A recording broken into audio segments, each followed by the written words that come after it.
안녕하세요. 책 읽어주는 여자 에셀 강미경입니다. 김옥래 전도사님이 집회 현장에서 만난 사연들 왜 포기하지 못하십니까? 들으시면서 가장 좋은 것을 위해 무엇을 포기해야 할지 한번 생각해 보세요. 어느 지방에 있는 교회에 부흥회를 갔을 때 점심 먹고 숙소로 가는 길이었다. 그 교회 관리 집사님이 선뜻 나서면서 차는 작지만 이 차에 타시지요. 제가 모시겠습니다. 라고 했다. 함께 차를 타고 오는데 그가 말했다. 전도사님, 제가 오늘 꼭 드릴 말씀이 있어서 이렇게 모신다고 했습니다. 이번 부흥회에 참석하면서 죄짐이 더욱 무겁게 저를 누르니 어떻게 하면 이 죄책감에서 자유를 얻을 수 있을까요? 차를 조용한 곳에 세워놓고 그가 매우 심각한 표정으로 사연을 털어놓기 시작했다. 20년 전 최전방에서 군복무를 했습니다.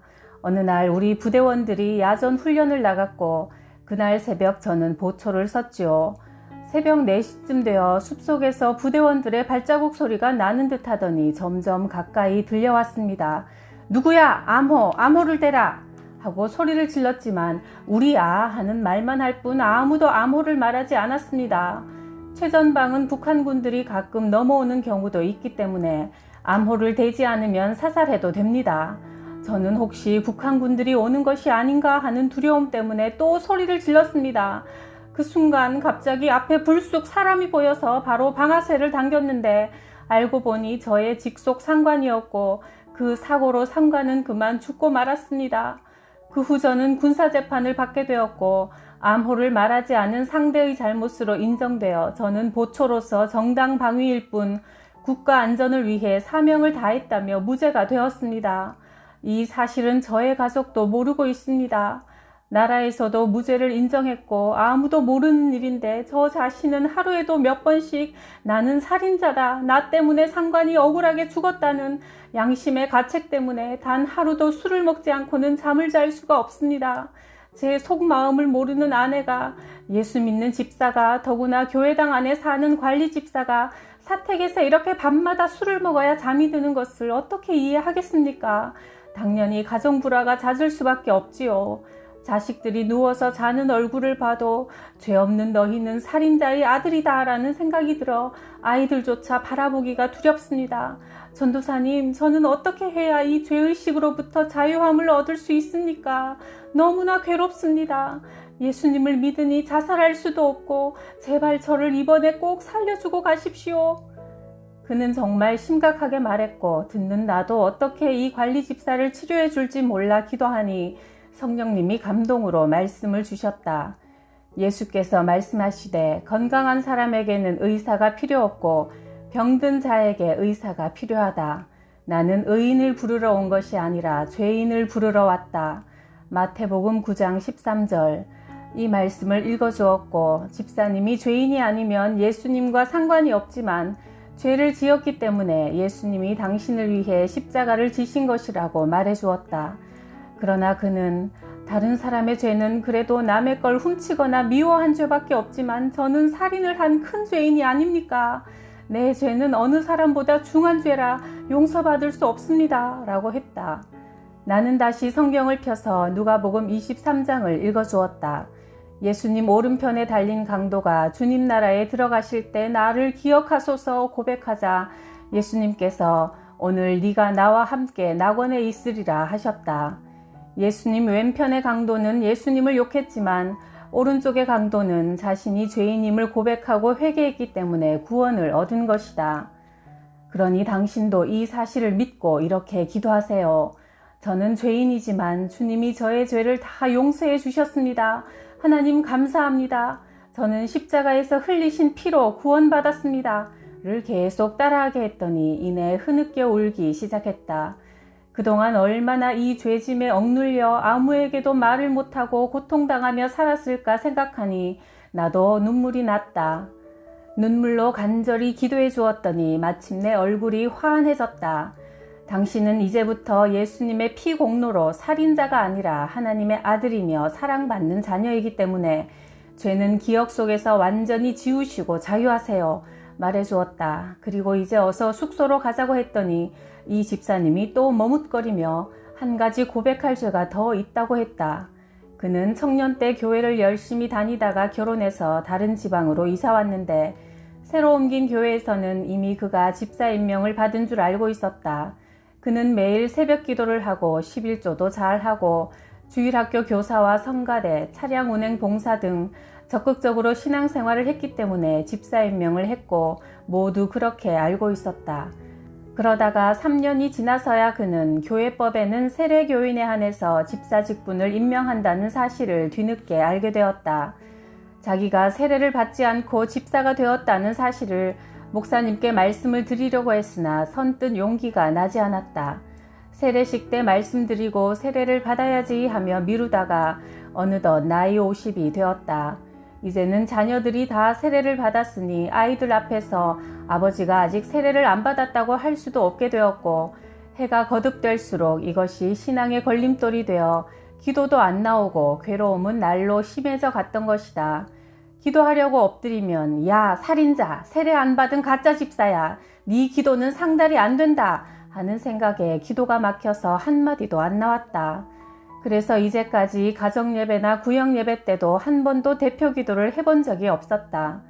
더구나 이 교회에 관리 집사로 온 후에는 새벽에 차량 운행하고 새벽 예배에 참석하지 않을 수 없어 억지로 엎드리다 보니 한없는 죄의식에 조금도 신앙의 기쁨이 없었던 것이다.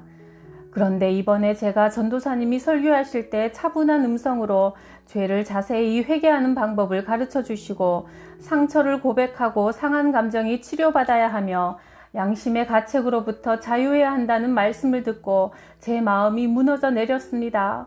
그럼 세례 안 받은 것은 어떻게 해결해야 합니까? 그의 두 번째 고민에 나는 피식 웃음이 나왔다. 아무것도 염려하지 않아도 될 문제를 속에 담아놓고 고민하면서 고통을 당했구나 생각하니 어느 교회 부흥회에 갔다가 들은 사연이 생각났다. 그 교회의 한 장로님이 세례도 안 받고 장로님까지 되셨는데 어느 날 중병이 들어 목사님이 신방을 가셨단다. 그런데 장로님이 목사님께 드릴 말씀이 있다며 손을 덥석 잡고는 목사님 용서하십시오. 저는 가짜 장로입니다. 했다. 아니 무슨 말씀입니까? 장로님은 오늘까지 우리 교회에서 가장 모범적인 신앙생활을 하시고 주의 종을 그렇게 잘 보필하시면서 교회를 부흥시키는데 큰 역할을 하신 분이신데 갑자기 무슨 말씀이십니까? 하고 목사님이 깜짝 놀랐다. 그랬더니 장로님이 우시면서 저는 사실 이제까지 세례를 안 받았습니다. 세례도 안 받은 저에게 젊어서 집사직을 주셨어요. 모르고 받았지만 그 후에 장로 장립까지 했지만 부끄러워서 누구에게 말 한마디 못했습니다. 그런데 이번에 이렇게 많이 아프니까 이 숨긴 죄를 안고 죽으면 안 되겠다는 생각이 들어 목사님께 꼭 고백해야겠다고 결심했습니다. 목사님, 이 세례도 안 받은 가짜 장로를 용서해 주십시오. 라며 60대 장로님이 젊은 목사님께 무릎을 꿇고 눈물로 고백하셨다.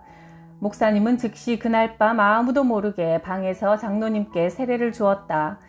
장로님은 너무 기뻐서 병이 다 나아버렸고 자신의 집을 팔아서 예배당을 크게 지었다는 이야기를 사찰 집사님에게 들려주었다. 그리고 목사님께 말씀드려서 그날 아무도 모르게 기도실에서 세례를 받게 해주었다. 그 목사님은 안타까워하며 말했다. 왜 진작 이야기를 하지 않았습니까? 간단히 해결될 문제를 아무것도 아닌 일을 숨겨놓았기 때문에 마귀가 그것을 미끼 삼아 너는 가짜 집사라고 오랫동안 속여온 것이 아닙니까? 그래서 쓸데없이 죄책감에 시달리게 되었으니 이 얼마나 손해입니까? 그래서 성경은 죄를 자백하라고 한 거예요.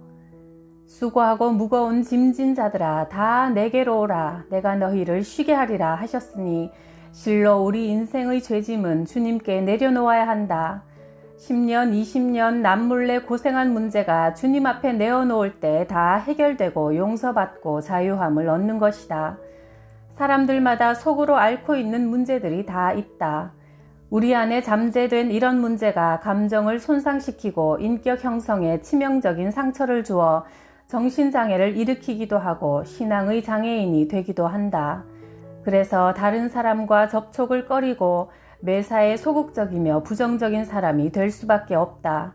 이 사찰 집사님도 밤마다 술을 마시고 아무도 모르는 마음의 부담과 죄의식, 아내와의 갈등으로 얼굴에 기쁨이 없는 불안에 쫓기는 인상이었다. 그러나 그날 상담 후에 남은 집회 기간 동안 열심히 참석해서 매 시간 은혜를 받았다. 마지막 날 그 집사님이 저녁 식사를 대접하고 싶다고 제안해왔다. 좁은 방이지만 너무 큰 은혜를 받고 그냥 있을 수는 없다고 즐거운 표정으로 부부가 부산히 움직이며 열심히 식사를 준비했다. 그 아내가 연신 웃으며 전도사님, 제 남편이 이렇게 좋아하기는 처음이에요. 남편이 웃으니까 저희 집에 천국이 이루어졌어요. 정말 감사합니다. 라며 기뻐했다. 깊은 상처를 치료하시는 하나님께 영광을 돌린다. 박 집사님은 40살의 부인이다. 전도사님의 책을 읽고 나서 상담하고 싶어서 전화를 드렸어요. 저는 죽는 게 너무 두려워서 살아있는 것도 행복하지 않아요. 라고 했다. 죽는 게 두려워서 살아있는 기쁨을 누리지 못한다니 참 묘한 말이었다. 저는요, 몸이 약하긴 하지만 특별히 죽을 병이 있는 것도 아닌데 죽을까봐 언제나 너무 두려워요. 어디가 조금만 아파도 죽을 병에 걸렸을 거라는 생각이 들어 남편을 보면 이 사람 두고 죽으면 얼마나 마음 아파할까 싶어서 괜히 잠도 못 자고, 아이들을 보면 내가 죽으면 이 아이들이 엄마를 얼마나 그리워하며 외롭게 살까 싶어 눈물 마를 날이 없어요. 남들은 다 저보고 팔자가 너무 좋아서 걱정할 게 없으니 저런다고들 하는데 정작 저는 미칠 것만 같아요. 아닌 게 아니라 말을 들어보니 세상에 부러울 게 없는 사람이었다. 인류대학 나와서 전문직에 종사하는 직장 여성으로 첫사랑의 남자와 결혼해 남매도 잘 자라고 있고 경제적으로도 어려움이 없었다. 게다가 부부간의 금슬은 동네에서 소문날 정도로 좋아 누가 봐도 행복한 사람임에 틀림없었다. 그런데 정작 당사자는 고통 속에서 헤매고 있으니 참 안 됐다는 생각이 들었다. 그로부터 2주일 후 부흥집회에서 박 집사를 다시 만나게 되었다. 전도사님, 전 정말 이번에 사망의 공포에서 벗어나고 싶어요. 이 병은 하나님만 고칠 수 있다는 생각이 듭니다. 그래서 정신과 상담도 다니다가 그만두고 오직 하나님만 의지하려고 해요. 내가 정말 하나님의 자녀라면 하나님이 이 문제를 해결해 주시리라고 믿습니다. 박 집사는 몸이 약해 직장 생활을 하면서도 가사와 육아 모든 것을 다 해내기가 여간 힘들지 않았다고 한다. 게다가 완벽주의자라 뭐든 다 잘 해내야 만족하니 몸은 늘 피곤하고 위장병과 방광염을 달고 살았다. 그렇게 10년 넘게 무리하여 살다 보니 몸과 마음이 완전히 지쳐버린 것이다. 그러던 중 몸이 여기저기 아프자 이 검사 저 검사 받으면서 죽음에 대한 공포가 점점 더 심해졌다. 죽을까봐 두려운 나머지 자살해버리고 싶을 때도 있었다고 한다. 몸과 마음이 다 망가지고 있음을 직감한 박 집사는 결단을 내렸다. 모두들 그렇게 아까운 직장을 왜 그만두냐고 야단이었지만 절대절명의 위기라는 생각에 과감히 사표를 냈다. 그 후 쉬면서 정신과 상담도 받아봤지만 박 집사는 이 병은 하나님과 관계를 회복해야만 치유될 수 있는 영적인 병이라는 생각이 들어 정신과 진료를 그만두었다. 그러던 중 내 첫 책 왜 포기하십니까를 읽은 것이다. 나는 우선 하나님과의 관계를 바로잡는 것이 그 병을 치유하는 기본이며, 둘째로 혹시 죽음과 관련된 상처가 있다면 반드시 치료되어야 하며, 마지막으로 육신의 건강이 영적인 건강과도 직결되니 일단 잘 먹고 무리하지 말고 적당한 운동을 하는 것이 필요하다고 일러주었다. 부흥회의 그녀는 친정 언니와 함께 열심히 나와서 은혜를 받고 갔다. 그 후 2년 동안 그녀는 기도와 말씀 묵상을 통해 개인적으로 하나님을 만났고, 심지어는 하나님만 바라보고 하나님을 알게 하신 계기가 사망의 공포 때문이었다며 그런 병을 주신 하나님께 감사한다는 고백을 할 정도로 믿음이 성숙해졌다. 그럼에도 불구하고 몸만 약해지면 불안과 공포가 슬그머니 다시 찾아오니 상담을 하는 중에 그녀의 두려움의 근원을 찾게 되었다. 의식의 표면에서는 잊혀졌지만 내면 깊숙한 곳에서 항상 그녀의 목을 조이고 있던 기억이 떠오른 것이다. 고등학교 때 혼자 집에 있는데 어떤 미친 사람이 들어와서 소리를 지르며 행패를 부린 적이 있었다. 저는 오직 살기 위해서 옆 건물 2층 옥상으로 뛰어내렸어요. 그런데 그 사람이 또 그쪽으로 올라오고 있는 거예요. 다행히 사람들이 올라와서 그 사람을 데려갔고 물탱크 틈새에 숨어있던 그녀는 무사했지만 그 짧은 10여 분의 시간이 그녀에겐 초죽음이 될 정도로 엄청난 고통을 주었던 것이다. 그때 그녀는 감정이 손상당했고 사탄은 그 부분이 그녀의 가장 약점임을 알고 기회만 생기면 집중적으로 공격한 것이다. 평소 그녀가 낯선 사람을 두려워하고 낯선 장소를 싫어하고 혼자 있기 무서워하고 어둠을 못 견디고 죽음에 대한 막연한 두려움 등 이 모든 것이 원래 겁이 많아서라기보다 충격과 그 상처가 치유되지 않아서라고 보아야 한다. 상담을 하다 보면 이와 비슷한 경우를 많이 본다. 사람들은 어릴 때 입은 상처나 충격을 대수롭지 않게 여기고 쉽게 잊어버리고 넘어간다. 그러나 악한 영은 그런 부분을 너무나 잘 알고 있다.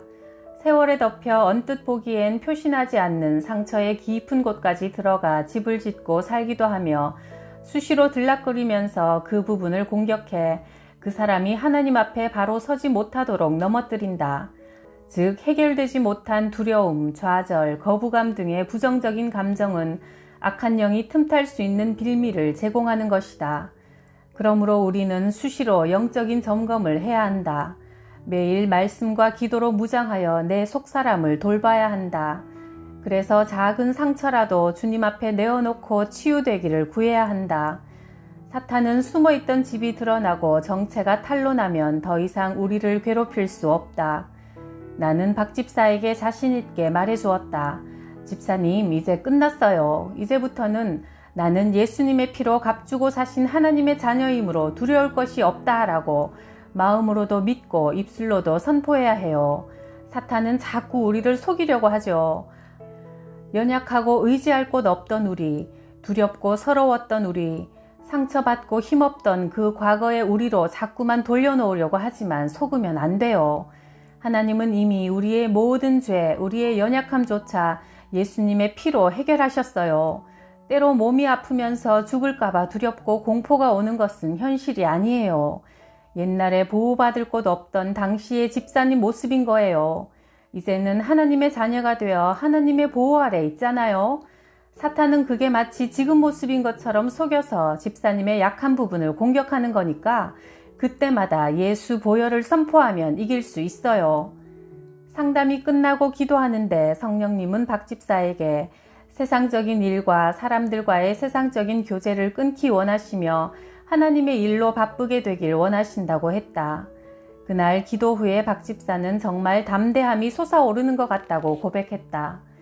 건강하게 오래 사는 것도 주님의 뜻이고 또 이 땅에서 주님이 주신 사명이 다했을 때 하늘나라에 가는 것도 주님의 뜻이라는 것을 깨달은 것이다. 남편이나 자식도 내 것이 아니라 하나님의 것이니 내가 죽어도 하나님이 알아서 돌봐주실 것이고 하나님이 주신 몸으로 이 땅에 살아있을 때는 하나님께 영광 돌릴 일을 많이 해서 죽어 천국 가도 부끄럽지 않게 살면 된다고 생각하니 마음이 편하다고 한다. 사실 박 집사는 사망의 공포를 겪는 사람이 이 세상에 자기 혼자인 줄 알았단다.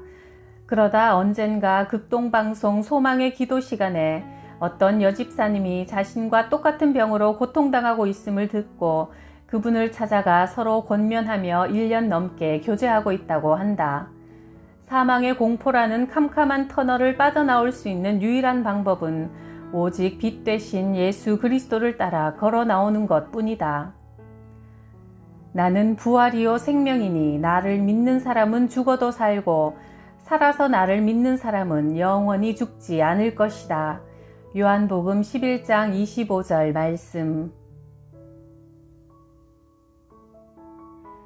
저도 나이가 들수록 예수 믿어서 누리는 가장 큰 복은 죽음이 두렵지 않다는 점이더라고요.